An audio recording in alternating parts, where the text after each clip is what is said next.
So this week on the Lance Day Radio Show, I'm talking with Jeremy and Alan about a very interesting and hilarious story, depending on your perspective of the situation.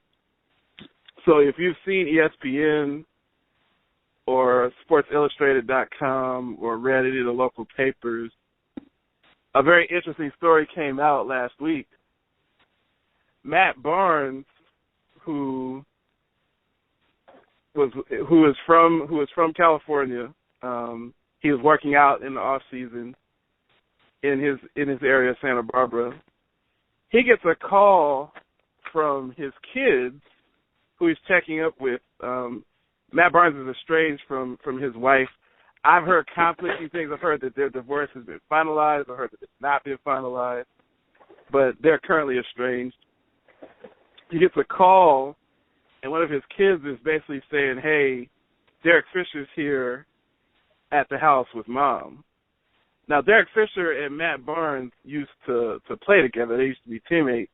Derek Fisher is now the coach of the New York Knicks, who have been an abomination as a franchise. They lost more than 60 games last year. They've been an embarrassment, top to bottom, going from Isaiah Thomas in his day of sexual harassment. Phil Jackson's had some struggles. Matt Barnes and Derek Fisher are kind of sort of boys, and basically Derek Fisher is at the house dating his wife or ex-wife. So the story goes that Matt Barnes drove down from Santa Barbara to L.A., where his wife's home is, or their home that they split, or whatever the situation is, and basically beat Derek Fisher down in front of his kids and his ex-wife at their house. And he stopped beating him down because his kids basically said, "Hey, Daddy, don't beat this guy up any further." So with Alan and Jeremy, I'm not a married man. And you guys both have kids. Alan has 2 boys. Jeremy has 3 girls. You're both family men. I'm a single guy out in Seattle acting a fool.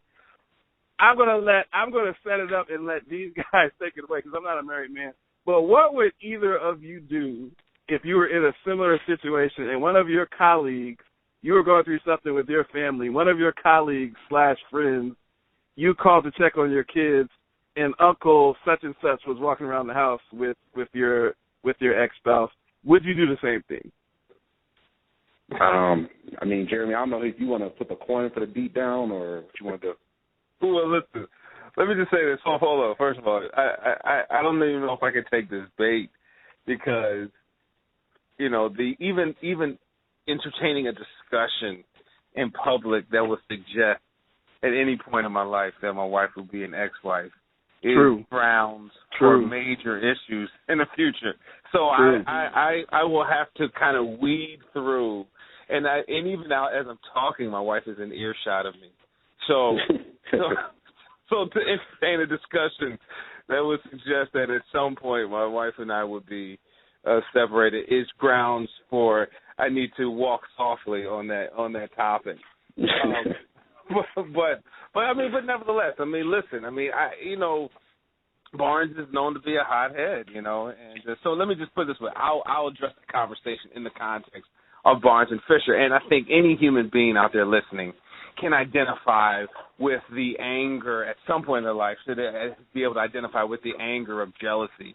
And you know, you had to be with somebody, you broke up, and then you see somebody else with them. I think people can identify with that visceral anger. But then you add on top of that family and your home. I don't know if that's his home. It wasn't clear. But if your kids are in their vicinity too, I can imagine that jealousy that maybe people have identified with in their teen or college years is times 5 when your kids are involved. And your kids saying, "Hey, Dad, you know, Mom is here with such and such." And then that used to be the boy you play with in L.A.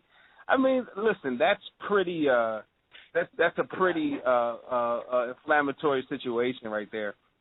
Now, I mean, you know, there's the conflict reports. I mean, you said that he was beating him down, and they said, "No, Daddy, no." I think that was a little maybe told from the Barnes perspective, but you know, I mean, Derek Fisher's a coach. You know, he needs to be careful. He can't be seen as being fraternizing with, I would say, knuckleheads, and I mean, and that kind of paints him in that picture that he hasn't yet separated himself from being a player, from a player to a coach, and so I think that's his biggest issue.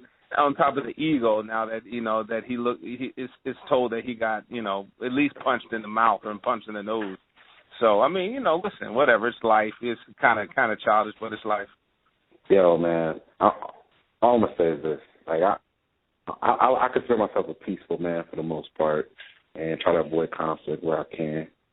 But if one of my dudes who was on squad with me, who traveled with me, stayed in the same hotels with me, who went on playoff runs with me, high-fiving, laughing, joking. Of course, we're talking about our families, our kids, all those different things. And to know I had a snake in my backyard the entire time, I mean, I can't even imagine how I would have blacked out. Like, if they weren't, I'd be mad at, truthfully, as a man, unless you about to really, marry this dude, I'd be mad if me and my wife, God forbid, were ever in that position. I'd be mad just alone of, any man being in the company of my children, unless it was, like I said, unless it was on that level where, this is a guy he proposed to you, or you are on the way to that. This isn't just some fly-by-night. I mean, she's a known, the problem is, though, for Matt Barnes, that he had, look who he married. He married a reality star. And at the end of the day, if you're dealing with that kind of person, you live in a world of drama. Right. And so you do kind of have to know who your wife is. So maybe, you might, but that's why the fact that it's one of his former teammates, I don't even care if they didn't get along. The fact that they were out there chasing championships together and high-fiving and talking about intimate things, it just was a line crosser. And quite frankly, I think that it throws into question, in my opinion, Derek Fisher's ability to be a leader of men.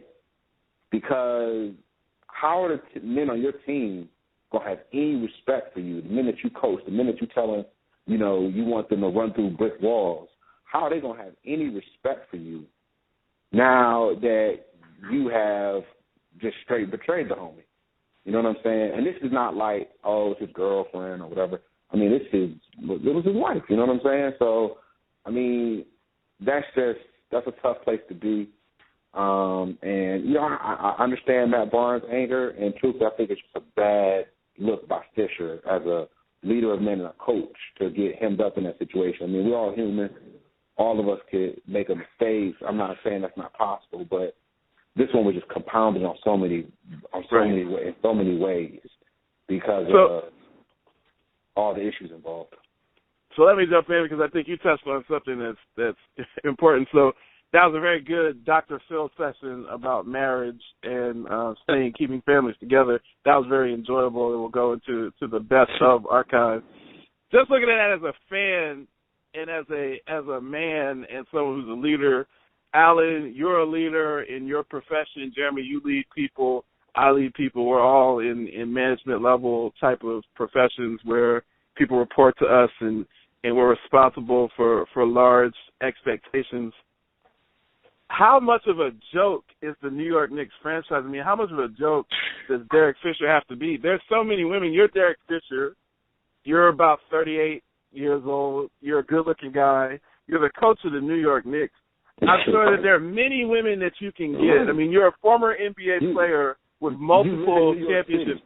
You live in New York City. You can get as many women as you want. Of all of the women that you would date, why would you date someone that you used to play with their husband or ex-husband? Why would you even go there? That just shows how stupid it is. And how much of an embarrassment is this to Phil Jackson and the Knicks, who are a complete mess? They have Carmelo Anthony. The triangle's not working. The Knicks are a bad team on the court. They rehired Isaiah Thomas. How much of a joke are the Knicks? It's bad, man. I mean, it's really a shame because, we always call Madison Garden the Mecca of basketball, and, it's just such a great place. But, I mean, truthfully, I'm not even trying to be on the funny stuff. the Knicks have had a good history, but their history is far from great. I think they had one chip, maybe. I think one. Maybe one.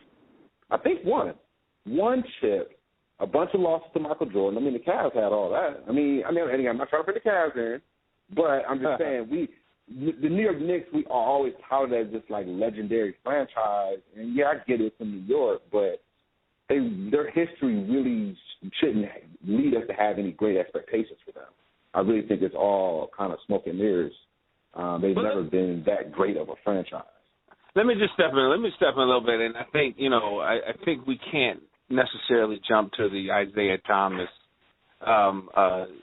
category with Derek Fisher yet. I mean, the truth is, I think that a lot of NBA players have, over the years, and even coaches have been a part of some very questionable activities, both morally and relationship, and they did not have the fishbowl reality that we have now, which of instant media, of 24-hour media, where every single thing can be publicized. And so there are a lot of things that I am sure Michael Jordan and even a lot of legendary coaches have been a part of that had they been popular in this age, we probably would say, what in the world are they thinking? Now, listen, I do, and so for, in some respects, I don't want to get ahead of ourselves and say, because Isaiah Thomas clearly had made some bad decisions in terms of his leadership in New York, and it reflected with years and years of being at the bottom of the league.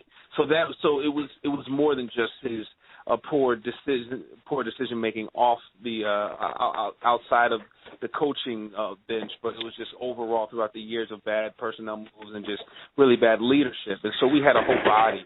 Derek Fisher's just getting in there. And listen, this is very questioning. Colin Cowherd always talks about judgment is a big measurement of how somebody's going to lead. And this is definitely seems to me a lapse of judgment. This is a reality star. What do you expect somebody who's willing to, put their life on television and be used for a buck? Not to judge, but that's kind of what reality TV is about. So there's some question there, but we just don't know. I mean, he could bounce back. This could be a wake-up call for him. He got punched in the mouth, maybe wakes up a new man and says, yo, listen, I need to live right and be focused on the Knicks right now, and maybe that's what he does. So I guess you better hope Matt Barnes don't got a lot of friends in the league, a lot of dudes who mess with him. I'm just saying, in the NBA, I agree with you that you're right. I agree that this stuff has probably always been going on, but it couldn't get publicized to the entire world in 2 seconds. Right. But at the same time, now that you know that is the new reality, you have to adjust the way in which you operate. And again, I'm not saying no one can misstep, but I mean it was just like Lou said, it's just so many. Like I could see if he was maybe in up in Sacramento coaching or some city that he's just like, and when he just sees it just throws into question everything, and I just wonder how that's going to impact his ability to coach his players. Are players just going to be like, no big deal, this happens? Or are they going to be kind of like, if things start going south, let's say they're not winning, things start going bad, and he gets up in somebody's face and yells at them? You know what I'm saying? Like, you think... Right, yeah, they're going to say, he's going to be... What you going to do? You going to go get my wife now? He's going to say, no, people going to say, I'm going to Matt Barnes you. Don't get my Matt Barnes you. Right. It's like, that's what I'm saying. It opens him up to scrutiny is my point. Yeah, and I don't think any leader, and you're right. But I just don't think any leader, at some point, most leaders at some point are vulnerable to those types of things. And let me just say, this is a bad start for Derek Fisher. I mean, it's just a bad start. No other way you can slice it. Can he bounce back? Time will tell. If they start winning and they start going on a streak and they're playing well, they're contending, and this all will go away. But if they start losing, things get bad, or Carmelo gets hurt, or he sits out, or there's any question about someone's health and whether it's genuine or not, it's done. I think he'll be fired. If they have a terrible year and it gets with a lot of turmoil, I think he'll be fired. Well, unfortunately, I was going to say if Carmelo does stays healthy, that's going to be bigger. That's going to be a bigger problem for him. Yeah. Because well, either way, Anthony doesn't seem to bring W's. But anyway, that's another discussion. Yeah, that's another discussion for another day. Either way, the bottom line is it's just not very advantageous or a smart career move to be gallivanting around with people that you're going to have to see on the court at some point in the very near future. We will be back on the Lance J Radio Show. Alan, Jeremy, and I will be talking about doing a little bit more NBA coverage and talking about the social consciousness of elite NBA and NFL athletes. Does it matter if they support conscious movements or they just paid to sell sneakers and score points?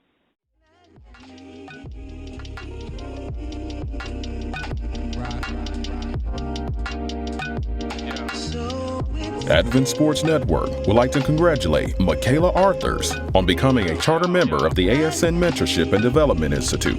Listen to Michaela cover sports from the perspective of a student athlete on her show, Falcon Pride, taped at Pine Forge Academy in Pennsylvania.